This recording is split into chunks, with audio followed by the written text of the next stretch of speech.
moja ya vipaumbele vya dira yetu ya 2050 ni kuhakikisha kwamba tunavutia wawekezaji, lakini wawekezaji tumewapa wachangie zaidi ya 70% ya pato la taifa.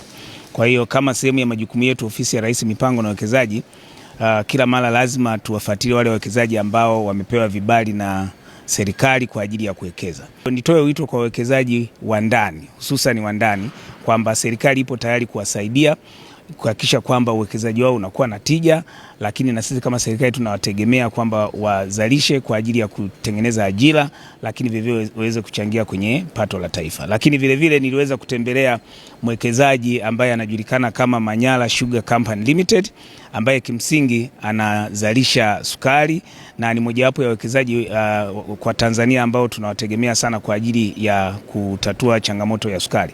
Nyote mnakumbuka kwamba tumekuwa na changamoto kubwa sana ya upatikanaji wa sukari, na ndio maana bado serikali imekuwa ikiendelea kutoa vibali kwa ajili ya kuagiza sukari.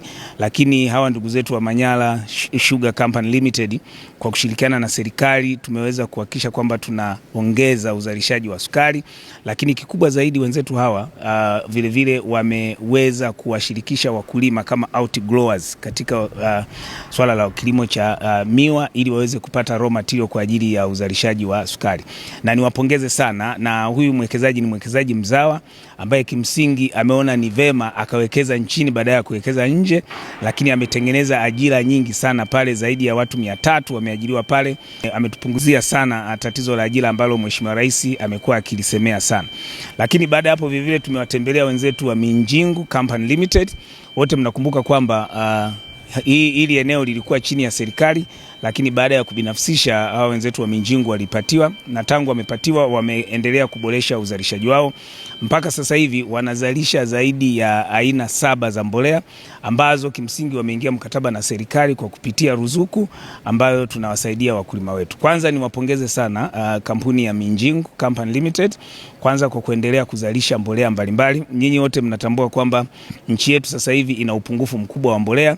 Zaidi ya 90% ya mbolea inaagizwa kutoka nje. Kwa hiyo bado hata kwa Tanzania vile viwanda ambavyo tunavyo vichache, kikiwepo hiki cha Minjingu na kile cha Dodoma na viwanda vingine, bado haviwezi kutosheleza uhitaji wa mbolea hapa nchini. Na nitoe wito kwa wawekezaji wengine ambao kimsingi wana uwezo wa kuwekeza kwenye swala la mbolea, waje wawekeze mbolea. Lakini mbali ya hiyo, wenzetu hao wa Minjingu wametupa changamoto zao ambazo kimsingi na sisi tunazifahamu na tunawaahidi kwamba tutaenda kuzifanyia kazi. Na tumetembelea, tumeona viwanda vyao, lakini vivyo wameweza kuboresha teknolojia ya uzalishaji wa mbolea, na sisi kama serikali tunawaahidi zile changamoto zao zote tutaenda kuzifanyia kazi na kuhakikisha kwamba sasa kampuni kama hizi ambazo zinatusaidia kwa ajili ya kusogeza huduma kwa wakulima, hususan swala la mbolea, linakuwa na tija. Lakini tumewataka vile waweze kuongeza maghala, lakini waongeze mawakala katika kila mikoa ili kuhakikisha kwamba hii mbolea yao inawafikia wakulima wetu ili tuweze kuwasaidia waweze kupata kwa bei nafuu. Kwa majina naitwa Dr. Mshinda Msola, ni mkuu wa idara ya kilimo wa kampuni ya mbolea Minjingu.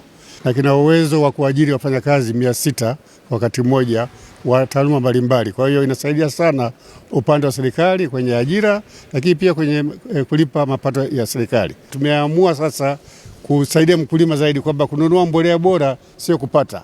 Kwa hiyo tumetengeneza vipeperushi vya mazao 12 ambavyo mkulima akinunua mbolea yetu kwa ajili ya zao la maharage pale anapewa na kipeperushi ili akatumie inavyotakiwa. Kikubwa zaidi ni kwamba kwa Watanzania tupende mali za kwetu. Ukitumia mbolea za ndani unasaidia serikali kupunguza matumizi ya pesa ya kigeni.